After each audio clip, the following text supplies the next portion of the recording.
پاکستان پر ان قدرتی آفات کی کیا وجہ ہو سکتی ہے؟ پاکستان کے مسلمانوں سے کیا خطا ہوئی؟ کیا یہ ہماری آزمائش ہے یا یہ کہ صرف موسم کا تغیر؟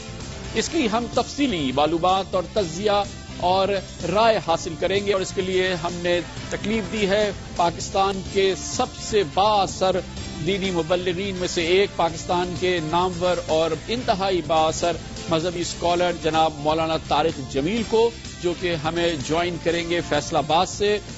بہت بہت شکریہ مولانا صاحب، آپ نے اپنے قیمتی وقت سے یہ وقت نکالا اور ہمارے اس پروگرام کو دیا، بڑی نوازش آپ کی۔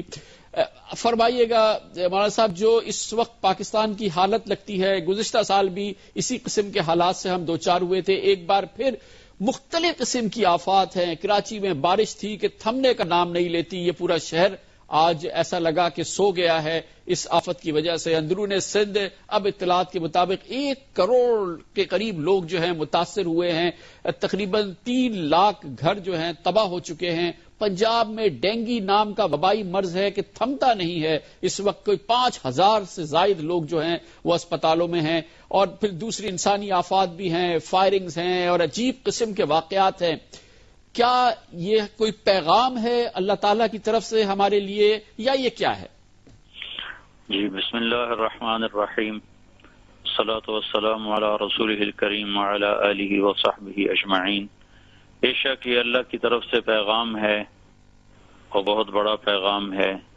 اللہ تعالیٰ کا فرمان ہے، میں ایک آیت پیش کرتا ہوں، ظہر الفساد فی البر والبحر بما کسبت ایدی الناس لیذیقہم بعض الذی عملوا ولعلہم یرجعون، کہ خشکی اور تری میں فساد ہی فساد پھیل گیا لوگوں کی بدعمالی کی وجہ سے جو انہوں نے اپنے ہاتھوں سے کمائی۔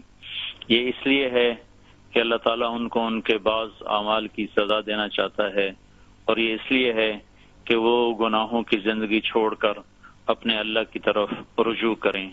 بارش کا قطرہ اللہ کے امر کے بغیر گر نہیں سکتا، موسم اللہ کے، ہوائیں اللہ کی، بادل اللہ کے، یرسل الریاح مبشرات، اللہ یہ جو ہواؤں کو بھیجتا ہے۔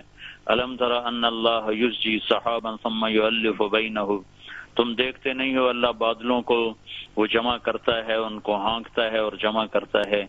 تو کہیں بارش ہے، کہیں آندھی ہے، کہیں ڈینگی ہے، یہ سارے کا سارا جو فساد ہے اس کے پیچھے ہماری بدعمالیاں ہیں، جس کی وجہ سے اللہ تعالیٰ ناراض ہو کر یہ نشانیاں ہمیں دکھا رہا ہے۔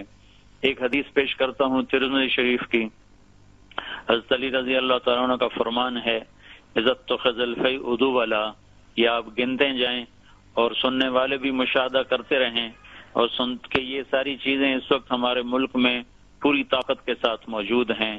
عزت تو خزل فی ادو والا، جب حکمران طبقہ سرکاری خزانے کو اپنا ذاتی مال بنا لے گا اور اسے دونوں ہاتھوں سے لوٹنا شروع کر دے گا۔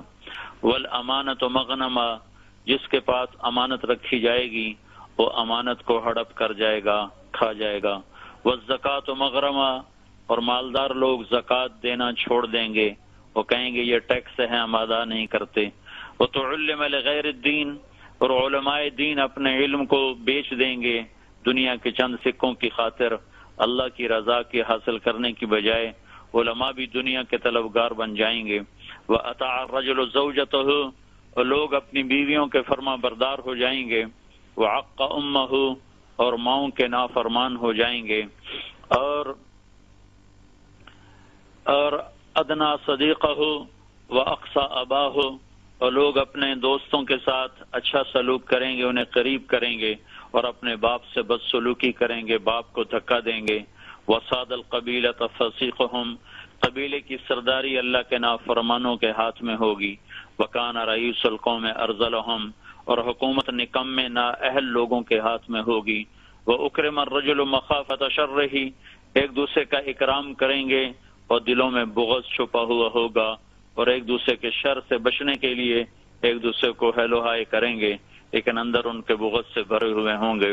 وَظَهَرَتِ الْأَصْوَاتُ فِي الْمَسَاجِدِ وَارْتَفَعَتِ الْأَصْوَاتُ فِي الْمَسَاجِدِ، اور مسجدیں لڑائی جھگڑے کا مرکز بن جائیں گی، فساد کا مرکز بن جائیں گی، اور محبت کے بول وہاں سے نکلنے کی بجائے وہاں سے نفرت کے بول بولے جائیں گے۔ اور وظہرت القینات والمعازف، اور گانے والیاں عام ہو جائیں گی، اور موسیقی عام ہو جائے گی، اور گانے بجانے کے آلات عام ہو جائیں گے، اور شربت الخمور، اور شراب پی جائے گی، ولبس الحریر، اور مرد ریشم پہنیں گے، اور لعن آخر هذه الامت اولها، اور اس امت کے پچھلے لوگ پہلے لوگوں کو بے وقوف نادان کہیں گے۔ یہ چند باتیں اللہ کے رسول صلی اللہ تعالی علیہ وسلم نے آج سے صدیوں پہلے ارشاد فرمائی تھیں۔ ترمذی ہماری 6 کتابوں میں سے مشہور کتاب ہے، اس میں یہ روایت موجود ہے۔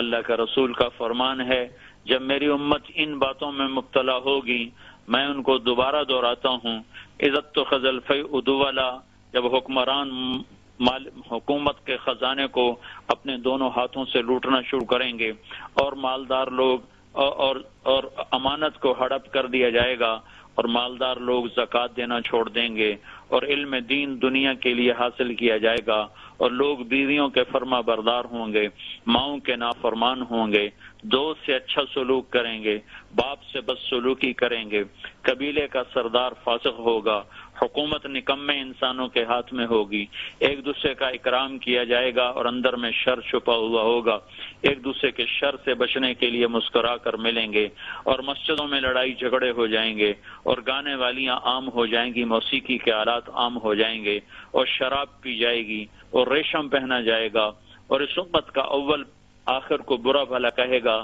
تو اللہ کا رسول صلی اللہ تعالی علیہ وسلم کا ارشاد ہے، فَلْيَرْتَكِبُوا عِنْدَ ذَلِكَ، پھر اس وقت میری امت انتظار کرے ریحًا حمراء، موسم کی بے رحمی کا، ہواؤں کا، سرخ آندھیوں کا، خوفناک موسم کا انتظار کرے، وزلزلتاً، اور زلزلوں کا، وخسفاً، اور زمین میں دھنسائے جانے کا، وقذفاً، اور آسمان سے اللہ کے عذاب کے اترنے کا، وآیات متتابعات، اور اوپر نیچے تابڑ توڑ عذاب کے حملوں کا انتظار کرے، کَنِظَامٍ بَالٍ قُطِعَ سِلْكُهُ فَتَابَعَ، جیسے تسبیح کا دھاگا ٹوٹتا ہے اور اس کے دانے ٹپ ٹپ گرتے ہیں، ایسے ہی جب یہ 15 باتیں امت میں ہوں گی تو اللہ کی طرف سے اوپر نیچے تابڑ توڑ عذاب کے حملے ہوں گے۔ یہ فرمائیے گا کہ ظاہر ہے کہ یہ تصویر، اب اس میں کسی بھی شخص کو، کسی بھی مسلمان کو مزید تشریح کی ضرورت نہیں ہے کہ اس وقت جو ہمارے پر جو آفت آئی ہوئی ہے، جو ہم دیکھ رہے ہیں، یہ ہمارے اعمال کا ہی نتیجہ ہے، ہمارے حالات کا نتیجہ ہے۔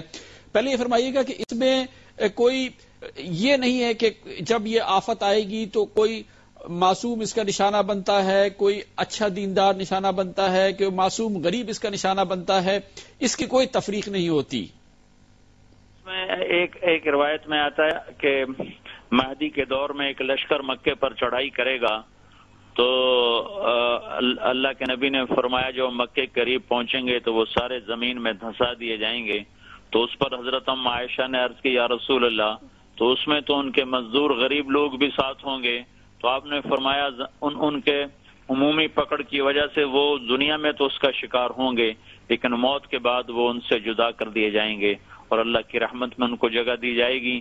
جب عمومی عذاب آتا ہے تو پھر اس میں نیک بات سب کو بہا کر لے جاتا ہے۔ اچھا، تو مولانا صاحب اس وقت فوری ضرورت کیا ہے کہ بخشش کیسے حاصل کی جائے، یہ قوم کیسے نجات حاصل کرے؟ قدرتی آفات نے ایک طرف پوری قوم کو رون دیا ہے، دوسری طرف انسانی آفات۔ صرف آج ہی دیکھیے اسکول کے بچوں کو، معصوموں کو دہشت گردوں نے فائرنگ کر کے ہلاک کیا ہے پشاور کے شہر میں۔ کراچی کے جناح اسپتال میں بتی نہیں ہے 14 گھنٹے تک، 4 غریب مریض جن کو بیچاروں کو مصنوعی تنفس دیا جا رہا تھا وہ اللہ کو پیارے ہو گئے۔ اس ملک میں جو کچھ ہو رہا ہے، فرمائیے کہ بخشش کیسے ہوگی، اللہ تعالیٰ کی رضامندی کیسے حاصل کی جا سکتی ہے؟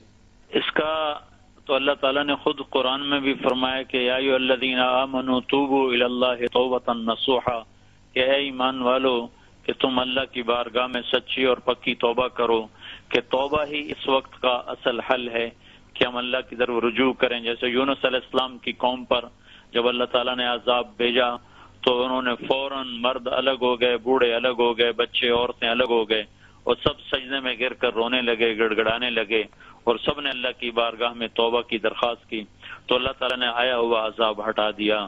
تو ہم اس وقت عمومی جو اللہ پاک کی طرف سے گرفت ہے اس کے پیچھے ہمارے اعمال ہیں. کراچی میں کتنے لوگ بے گناہ قتل کیے جا رہے ہیں اور کتنا بے گناہوں کا خون بہایا جا رہا ہے. وہ یہ اللہ کی طرف سے یہ ہم سب کو تنبیہ ہے کہ ہم توبہ کریں. اس کا ایک ہی علاج ہے کہ اللہ تبارک و تعالیٰ کی بارگاہ میں ساری قوم اجتماعی انفرادی توبہ کرے اور اللہ کی طرف رجوع کرے اور اپنے اعمال پر ندامت کے ساتھ اللہ کی بارگاہ میں آنسو بہائے اور اس کی بارگاہ میں توبہ کرے. مولانا صاحب، توبہ کے لیے کوئی مسنون مختصر دعا جو یہ قوم کر سکے، جو کہ سب سے زیادہ شاید اللہ تعالیٰ کو قبولیت کا درجہ حاصل ہو، کچھ آپ اگر فرمائیں اس سلسلے میں. عمران صاحب اتنا آسان کیا ہے کہ نہ اس کے لیے الفاظ ہیں نہ اس کے لیے کوئی مخصوص دعا ہے. صرف دل سے آہ نکلے گا اور آدمی اپنے دل کی زبان سے بھی کہہ دے یا اللہ میری توبہ، تو اللہ اس کے سارے گناہ معاف فرماتا ہے. اس نے معافی کا دروازہ اتنا کشادہ رکھا ہے کہ خود ایک حدیث قدسی میں اللہ تعالیٰ نے فرمایا ہے کہ ابن آدم لو بلغت ذنوبک عنان السماء ثم استغفرتنی غفرت لک ولا ابالی. اے میرے بندے تو اتنے گناہ کر کہ زمین بھر دے، خلا بھر دے، سورج چاند تاروں کو بھر کے اپنے گناہوں کو آسمان کی چھت کے ساتھ لگا دے، پھر صرف ایک دفعہ مجھے کہہ دے یا اللہ معاف کر تو میں سارے ہی معاف کروں گا اور مجھے کوئی پرواہ نہیں ہوگی. تو اس وقت ہم سب کے لیے اجتماعی طور پر توبہ کی ضرورت ہے، اور توبہ کے لیے کوئی مخصوص دعا نہیں، صرف دل کی کیفیت کا نام ہے کہ اللہ ہم تیری طرف لوٹتے ہیں اور اپنے گناہوں سے معافی مانگتے ہیں. بہت بہت شکریہ نوازش مولانا طارق جمیل، پاکستان کے انتہائی بااثر، انتہائی محترم دینی مبلغ، اسلامی اسکالر ہم سے بات کر رہے تھے. کم از کم وہ تمام لوگ جو اس وقت ہمارا پروگرام دیکھ رہے ہیں وہ انتہائی صدق دل سے اللہ تعالیٰ سے توبہ طلب کریں. پاکستان کو اس وقت توبہ کی ضرورت ہے. اللہ تعالیٰ سے بخشش مانگیں، توبہ کریں جیسا کہ مولانا طارق جمیل صاحب نے فرمایا، اور اسی وقت کریں اور صدق دل سے کریں.